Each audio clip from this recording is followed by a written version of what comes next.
Living My Life by Emma Goldman. This is a modern gypsy audiobook recording in the public domain. In appreciation. Suggestions that I write my memoirs came to me when I had barely begun to live, and continued all through the years. But I never paid heed to the proposal. I was living my life intensely, what need to write about it? Another reason for my reluctance was the conviction I entertained that one should write about one's life only when one had ceased to stand in the very torrent of it. When one has reached a good philosophic age, I used to tell my friends, capable of viewing the tragedies and comedies of life impersonally and detachedly, particularly one's own life, one is likely to create an autobiography worthwhile. Still feeling adolescently young in spite of advancing years, I did not consider myself competent to undertake such a task. Moreover, I always lacked the necessary leisure for concentrated writing. My enforced European inactivity left me enough time to read a great deal, including biographies and autobiographies. I discovered, much to my discomfiture, that old age, far from ripening wisdom and mellowness, is too often fraught with senility, narrowness, and petty rancour. I would not risk such a calamity, and I began to think seriously about writing my life. The great difficulty that faced me was lack of historical data for my work. Almost everything in the way of books, correspondence, and similar material that I had accumulated during the 35 years of my life in the United States had been confiscated by the Department of Justice raiders and never returned. I lacked even my personal set of the Mother Earth magazine, which I had published for 12 years. It was a problem I could see no solution for. Skeptic that I am, I had overlooked the magic power of friendship, which had so often in my life made mountains move. My staunch friends Leonard D. Abbott, Agnes Inglis, W. S. Van Valkenburg, and others soon put my doubts to shame. Agnes, the founder of the Labadie Library in Detroit, containing the richest collection of radical and revolutionary material in America, came to my aid with her usual readiness. Leonard did his share, and Van spent all his free time in research work for me. In the matter of European data, I knew I could turn to the two best historians in our ranks, Max Nettlau and Rudolf Rocker. No further need to worry with such an array of co-workers. Still, I was not appeased. I needed something that would help me recreate the atmosphere of my own personal life, the events, small or great, that had tossed me about emotionally. An old vice of mine came to my rescue, veritable mountains of letters I had written. Often I had been chided by my pal Sasha, otherwise known as Alexander Berkman, and by my other friends, for my proclivity to spread myself in letters. Far from virtue bringing reward, it was my iniquity that gave me what I needed most, the true atmosphere of past days. Ben Reitman, Ben Capes, Jacob Margolis, Agnes Inglis, Harry Weinberger, Van, my romantic admirer Leon Bass, and scores of other friends readily responded to my request to send me my letters. My niece, Stella Ballantyne, had kept everything I had written her during my imprisonment in the Missouri Penitentiary. She, as well as my dear friend M. Eleanor Fitzgerald, had also preserved my Russian correspondence. In short, I was soon put into possession of over 1,000 specimens of my epistolary effusions. I confess that most of them were painful reading, for at no time does one reveal oneself so much as in one's intimate correspondence. But for my purpose they were of utmost value. Thus applied, I started for Saint-Tropez, a picturesque fisher nest in the south of France, in company of Emily Holmes Coleman, who was to act as my secretary. Demi, as she is familiarly called, was a wild wood sprite with a volcanic temper. But she was also the tenderest of beings, without any guile or rancour. She was essentially the poet, highly imaginative and sensitive. My world of ideas was foreign to her, natural rebel and anarchist though she was. We clashed furiously, often to the point of wishing each other in Saint-Tropez Bay. But it was nothing compared to her charm, her profound interest in my work, and her fine understanding for my inner conflicts. Writing had never come easy to me, and the work at hand did not mean merely writing. It meant reliving my long-forgotten past, the resurrection of memories I did not wish to dig out from the deeps of my consciousness. It meant doubts in my creative ability, depression and disheartenings. All through that period Demi held out bravely, and encouragement proved the comfort and inspiration of the first year of my struggle. Altogether, I was very fortunate in the number and devotion of friends who exerted themselves to smooth the way for living my life. The first to start the fund to secure me from material anxiety was Peggy Guggenheim. Other friends and comrades followed suit, giving without stint from their limited economic means. Miriam Lerner, a young American friend, volunteered to take Demi's place when the latter had to leave for England. Dorothy Marsh, Betty Marco, and Emmy Eckstein typed part of my manuscript as a labor of love. Arthur Leonard Ross, kindest and most lavish of men, gave me his untiring efforts as legal representative and advisor. How could such friendship ever be rewarded? And Sasha. Many misgivings beset me when we began the revision of my manuscript. I feared he might resent seeing himself pictured through my eyes. Would he be detached enough, I wondered, sufficiently objective for the task? I found him remarkably so for one who is so much a part of my story. For 18 months Sasha worked side by side with me as in our old days. Critical, of course, but always in the finest and broadest spirit.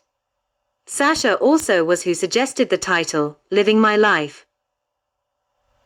My life as I have lived it owes everything to those who had come into it, stayed long or little, and passed out. Their love, as well as their hate, has gone into making my life worthwhile. Living my life is my tribute, and my gratitude to them all. Emma Goldman, Saint-Tropez, France, January 1931. Living My Life by Emma Goldman, Chapter 1. It was the 15th of August 1889, the day of my arrival in New York City. I was 20 years old. All that had happened in my life until that time was now left behind me, cast off like a worn-out garment. A new world was before me, strange and terrifying. But I had youth, good health, and a passionate ideal. Whatever the new held in store for me, I was determined to meet unflinchingly. How well I remember that day. It was a Sunday. The West Shore train, the cheapest, which was all I could afford, had brought me from Rochester, New York, reaching Weehawken at 8 o'clock in the morning. Thence I came by ferry to New York City. I had no friends there, but I carried 3 addresses, one of a married aunt, one of a young medical student I had met in New Haven a year before, while working in a corset factory there, and one of the Freiheit, a German anarchist paper published by Johann Moos. My entire possessions consisted of $5 and a small handbag. My sewing machine, which was to help me to independence, I had checked as baggage. Ignorant of the distance from West 42nd Street to the Bowery, where my aunt lived, and unaware of the enervating heat of a New York day in August, I started out on foot. How confusing and endless a large city seems to the newcomer, how cold and unfriendly. After receiving many directions and misdirections, and making frequent stops at bewildering intersections, I landed in 3 hours at the photographic gallery of my aunt and uncle. Tired and hot, I did not at first notice the consternation of my relatives at my unexpected arrival. They asked me to make myself at home, gave me breakfast, and then plied me with questions. Why did I come to New York? Had I definitely broken with my husband? Did I have money? What did I intend to do? I was told that I could, of course, stay with them. Where else could you go?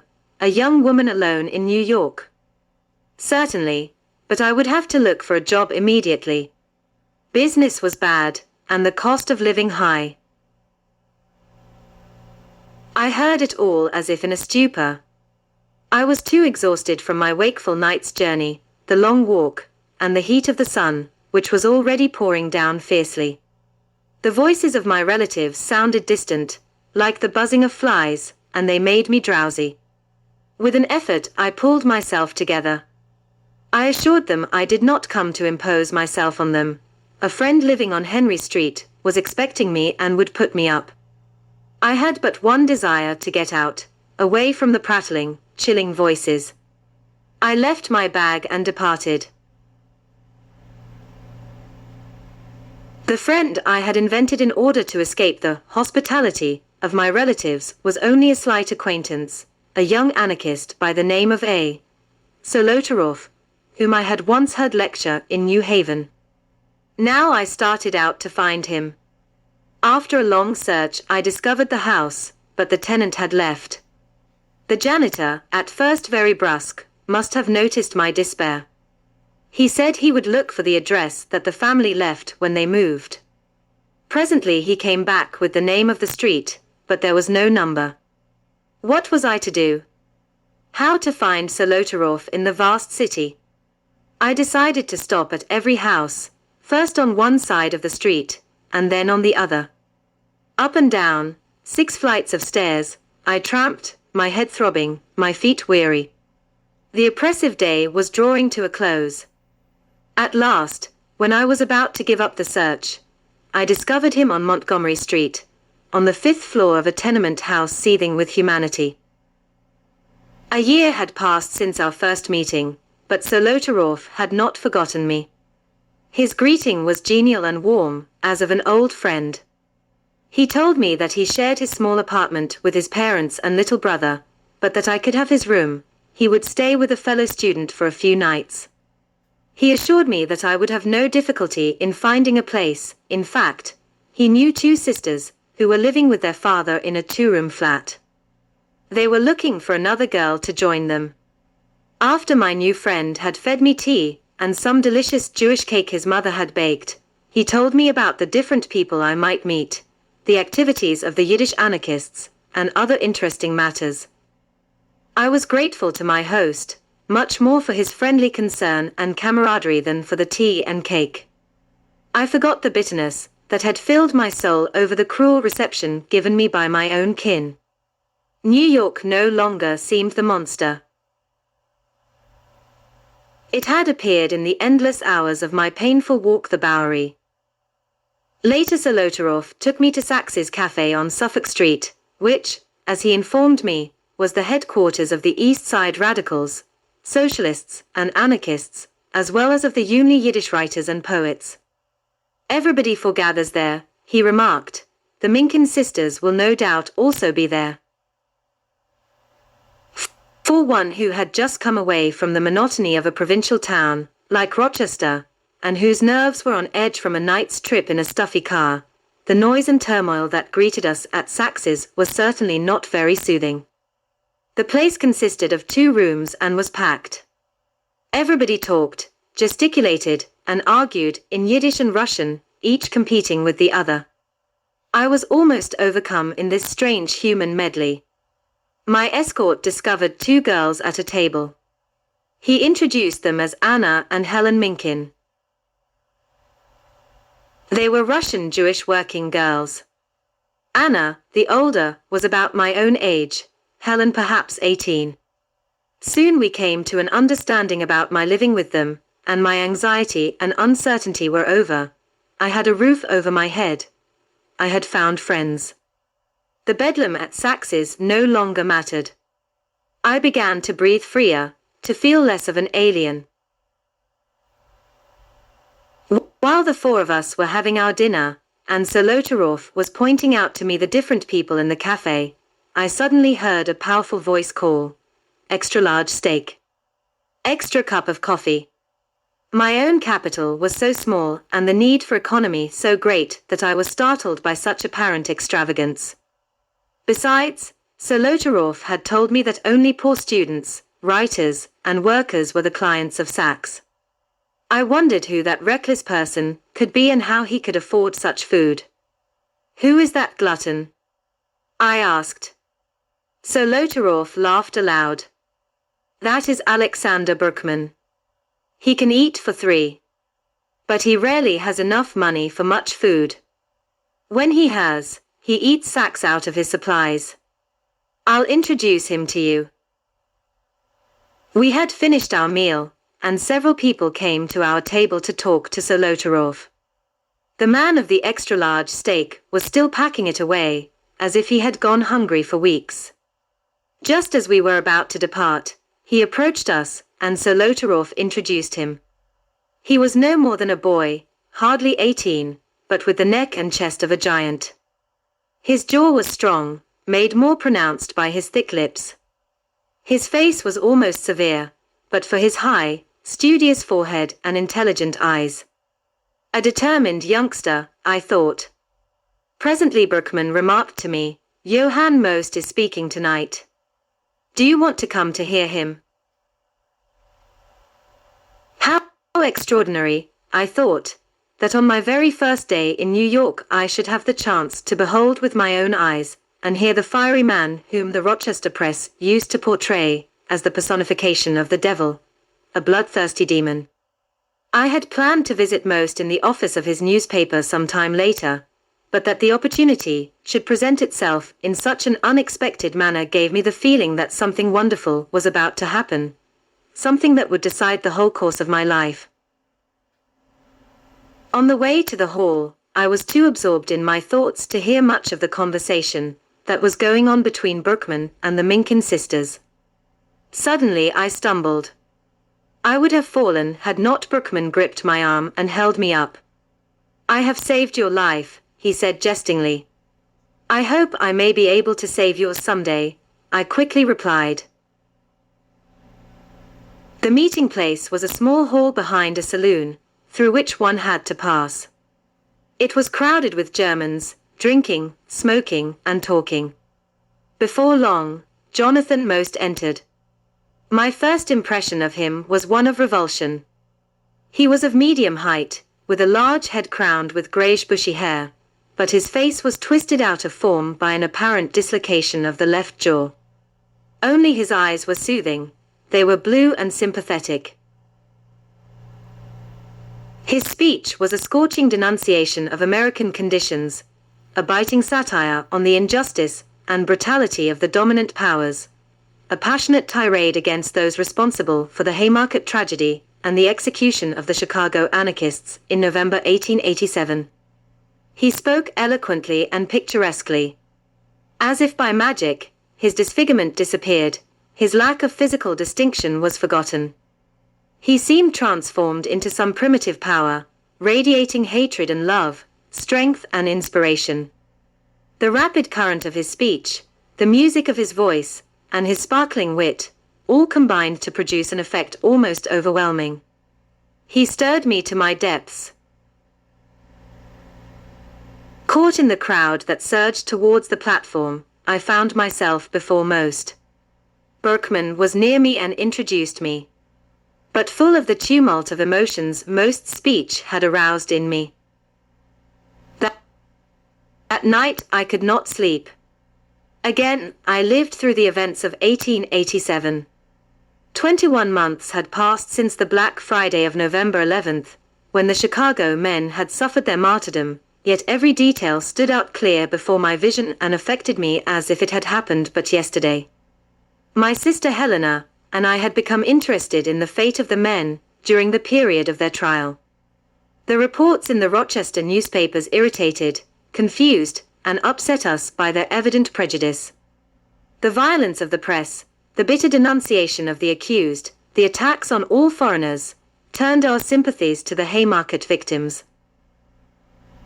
We had learned of the existence in Rochester of a German socialist group that held sessions on Sunday in Germania Hall. We began to attend the meetings, my older sister, Helena, on a few occasions only, and I regularly. The gatherings were generally uninteresting, but they offered an escape from the grey dullness of my Rochester existence. There one heard, at least, something different from the everlasting talk about money and business, and one met people of spirit and ideas. One Sunday, it was announced that a famous socialist speaker from New York, Johanna Gray, would lecture on the case then being tried in Chicago. On the appointed day, I was the first in the hall. The huge place was crowded from top to bottom by eager men and women, while the walls were lined with police. I had never before been at such a large meeting. I had seen gendarmes in St. Petersburg disperse small student gatherings. But that in the country, which guaranteed free speech, officers, armed with long clubs, should invade an orderly assembly filled me with consternation and protest. Soon the chairman announced the speaker. She was a woman in her 30s, pale and ascetic-looking, with large luminous eyes. She spoke with great earnestness, in a voice vibrating with intensity. Her manner engrossed me. I forgot the police, the audience, and everything else about me. I was aware only of the frail woman in black crying out her passionate indictment against the forces that were about to destroy 8 human lives. The entire speech concerned the stirring events in Chicago. She began by relating the historical background of the case. She told of the labor strikes that broke out throughout the country in 1886 for the demand of an 8-hour workday. The center of the movement was Chicago, and there the struggle between the toilers and their bosses became intense and bitter. A meeting of the striking employees of the McCormick Harvester Company in that city was attacked by police. Men and women were beaten and several persons killed. To protest against the outrage, a mass meeting was called in Haymarket Square on May 4th. It was addressed by Albert Parsons, August Spies, Adolph Fisher, and others, and was quiet and orderly. This was attested to by Carter Harrison, mayor of Chicago, who had attended the meeting to see what was going on. The mayor left, satisfied that everything was all right, and he informed the captain of the district to that effect. It was getting cloudy, a light rain began to fall, and the people started to disperse. Only a few remaining while one of the last speakers was addressing the audience. Then Captain Ward, accompanied by a strong force of police, suddenly appeared on the square. He ordered the meeting to disperse forthwith. "This is an order of assembly," the chairman replied, whereupon the police fell upon the people, clubbing them unmercifully. Then something flashed through the air and exploded, killing a number of police officers, and wounding a score of others. It was never ascertained who the actual culprit was, and the authorities apparently made little effort to discover him. Instead, orders were immediately issued for the arrest of all the speakers at the Haymarket meeting and other prominent anarchists. The entire press and bourgeoisie of Chicago, and of the whole country, began shouting for the blood of the prisoners. A veritable campaign of terror was carried on by the police, who were given moral and financial encouragement by the Citizens Association to further their murderous plan to get the anarchists out of the way. The public mind was so inflamed by the atrocious stories circulated by the press against the leaders of the strike that a fair trial for them became an impossibility. In fact, the trial proved the worst frame-up in the history of the United States. The jury was picked for conviction. The district attorney announced in open court that it was not only the arrested men who were the accused, but that anarchy was on trial, and that it was to be exterminated. The judge repeatedly denounced the prisoners from the bench, influencing the jury against them. The witnesses were terrorized or bribed, with the result that 8 men, innocent of the crime and in no way connected with it, were convicted. The incited state of the public mind, and the general prejudice against anarchists, coupled with the employers' bitter opposition to the 8-hour movement, constituted the atmosphere that favored the judicial murder of the Chicago anarchists. 5 of them Albert Parsons, August Spies, Louis Ling, Adolf Fischer, and George Engel were sentenced to die by hanging. Michael Schwab and Samuel Fielden were doomed to life imprisonment. Neeb received 15 years sentence. The innocent blood of the Haymarket martyrs was calling for revenge. At the end of Gray's speech, I knew what I had surmised all along. The Chicago men were innocent. They were to be put to death for their ideal. But what was their ideal? Johanna Gray spoke of Parsons, Spies, Ling, and the others as socialists, but I was ignorant of the real meaning of socialism. What I had heard from the local speakers had impressed me as colorless and mechanistic. On the other hand, the papers called these men anarchists, bomb throwers. What was anarchism? It was all very puzzling. But I had no time for further contemplation. The people were filling out, and I got up to leave. Gray, the chairman, and a group of friends were still on the platform. As I turned towards them, I saw Gray motioning to me. I was startled, my heart beat violently, and my feet felt leaden. When I approached her, she took me by the hand and said, "I never saw a face that reflected such a tumult of emotions as yours. You must be feeling the impending tragedy intensely. Do you know the men?" In a trembling voice I replied, "Unfortunately not, but I do feel the case with every fiber, and when I heard you speak, it seemed to me as if I knew them." She put her hand on my shoulder. "I have a feeling that you will know them better as you learn their ideal, and that you will make their cause your own." I walked home in a dream. Sister Helena was already asleep, but I had to share my experience with her. I woke her up and recited to her the whole story, giving almost a verbatim account of the speech. I must have been very dramatic, because Helena exclaimed, "The next thing I'll hear about my little sister is that she, too, is a dangerous anarchist." Some weeks later, I had occasion to visit a German family I knew. I found them very much excited. Somebody from New York had sent them a German paper, Die Freiheit, edited by Johann Most. It was filled with news about the events in Chicago. The language fairly took my breath away. It was so different from what I had heard at the socialist meetings, and even from Johanna Gray's talk. It seemed lava shooting forth flames of ridicule, scorn, and defiance. It breathed deep hatred of the powers that were preparing the crime in Chicago. I began to read Die Freiheit regularly. I sent for the literature advertised in the paper, and I devoured every line on anarchism I could get, every word about the men, their lives, their work. I read about their heroic stand while on trial and their marvelous defense. I saw a new world opening before me. The terrible thing everyone feared, yet hoped would not happen, actually occurred. Extra editions of the Rochester papers carried the news: the Chicago anarchists had been hanged. We were crushed, Helena and I. The shock completely unnerved my sister. She could only wring her hands and weep silently. I was in a stupor. A feeling of numbness came over me, something too horrible even for tears. In the evening we went to our father's house. Everybody talked about the Chicago events. I was entirely absorbed in what I felt as my own loss. Then I heard the coarse laugh of a woman. In a shrill voice she sneered, "What's all this lament about? The men were murderers. It is well they were hanged." With one leap, I was at the woman's throat. Then I felt myself torn back. Someone said, "The child has gone crazy."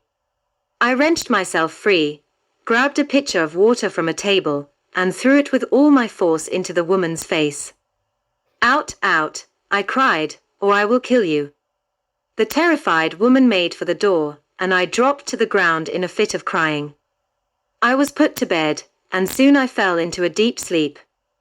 The next morning I woke as from a long illness, but free from the numbness and the depression of those harrowing weeks of waiting. ending with the final shock. I had a distinct sensation that something new and wonderful had been born in my soul. A great ideal, a burning faith, a determination to dedicate myself to the memory of my martyred comrades, to make their cause my own, to make known to the world their beautiful lives and heroic deaths. Johanna Gray was more prophetic than sight had probably realized. My mind was made up. I would go to New York, to Johann Most. He would help me prepare myself for my new task. But my husband, my parents, how would they meet my decision? I had been married only 10 months. The union had not been happy.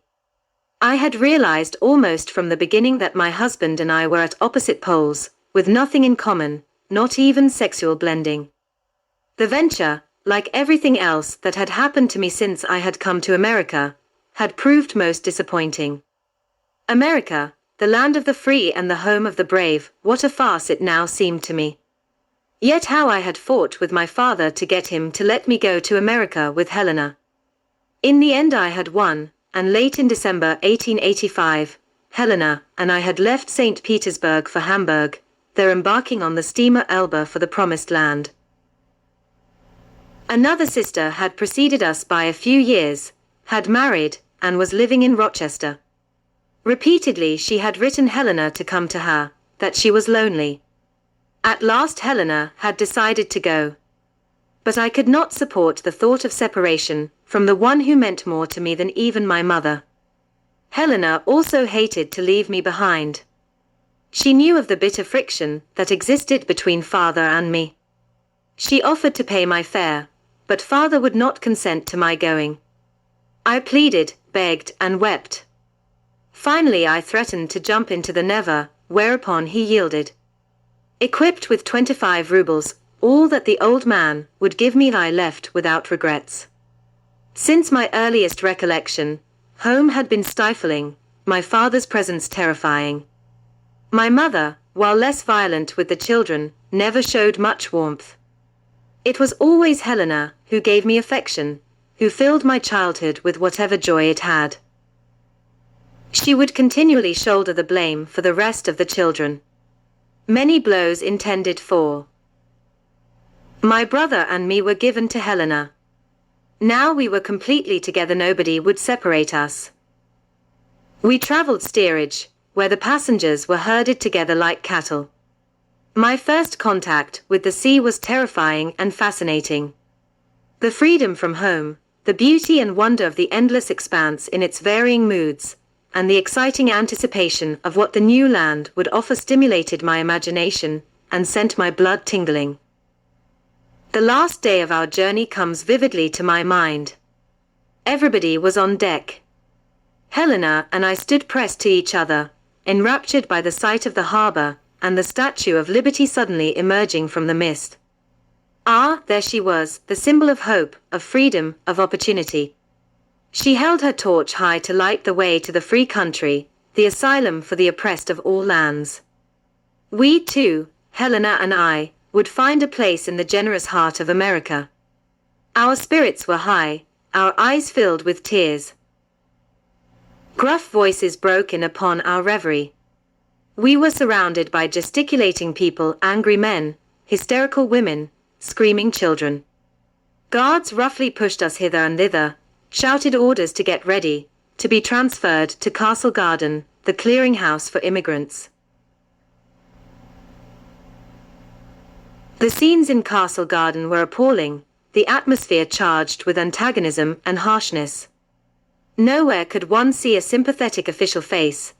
There was no provision for the comfort of the new arrivals, the pregnant women and young children. The first day on American soil proved a violent shock. We were possessed by one desire, to escape from the ghastly place. We had heard that Rochester was the flower city of New York, but we arrived there on a bleak and cold January morning. My sister Lena, heavy with her first child, and Aunt Rachel met us. Lena's rooms were small, but they were bright and spotless. The room prepared for Helena and myself was filled with flowers. Throughout the day people came in and out, relatives I had never known, friends of my sister and of her husband, neighbors. All wanted to see us, to hear about the old country. They were Jews who had suffered much in Russia, some of them had even been in pogroms. Life in the new country, they said, was hard. They were all still possessed by nostalgia for their home that had never been a home.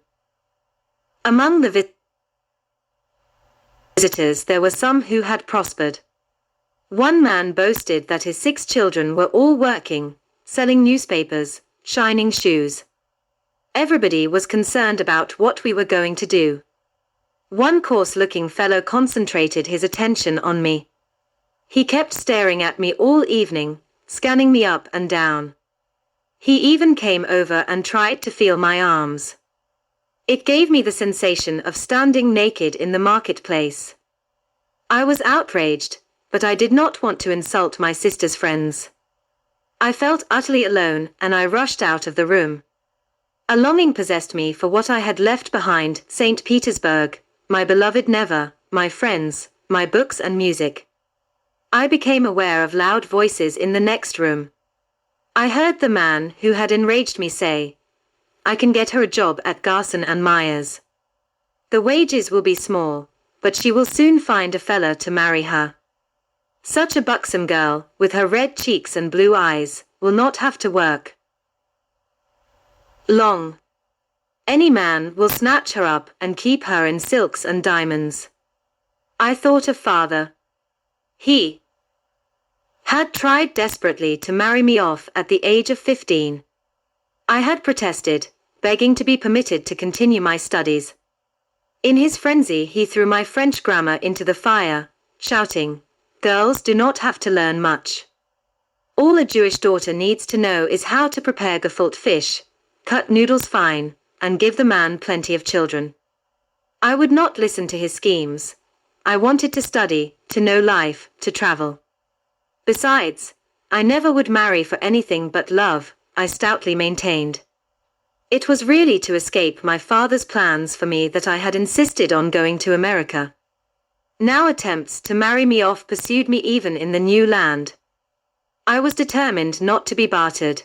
I would go to work. Sister Lena had left for America when I was about 11. I used to spend much time with my grandmother in Kovno, while my people lived in Popilan, a small town in the Baltic province of Courland.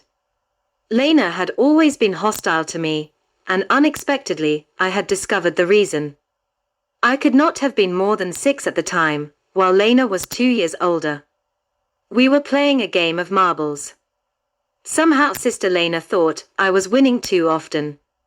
She flew into a rage, gave me a violent kick, and shouted, "Just like your father. He too cheated us. He robbed us of the money our father had left. I hate you. You are not my sister." The effect of her outburst on me was petrifying. For a few moments I sat riveted to the ground, staring at Lena in silence. Then the tension gave way to a fit of crying. I ran to Sister Helena, to whom I carried all my childish woes. I demanded to know what Lena had meant when she said my father had robbed her, and why I was not her sister. As usual, Helena took me in her arms, tried to comfort me, and made light of Lena's words. I went to Mother, and from her I learned that there had been another father, Helena's and Lena's. He had died young and Mother had then chosen my father, mine and my baby brother's. She said that my father was also Helena's and Lena's, even if they were his stepchildren.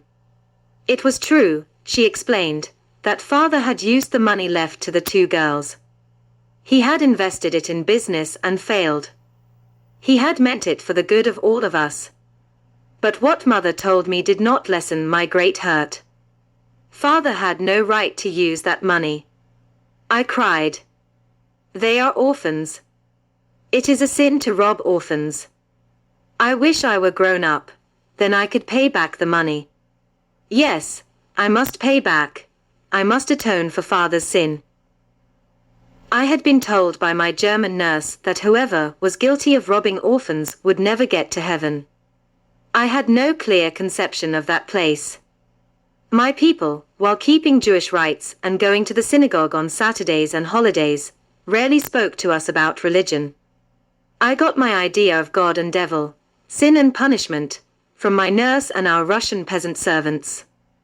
I was sure Father would be punished if I did not pay back his debt. 11 years had passed since that incident.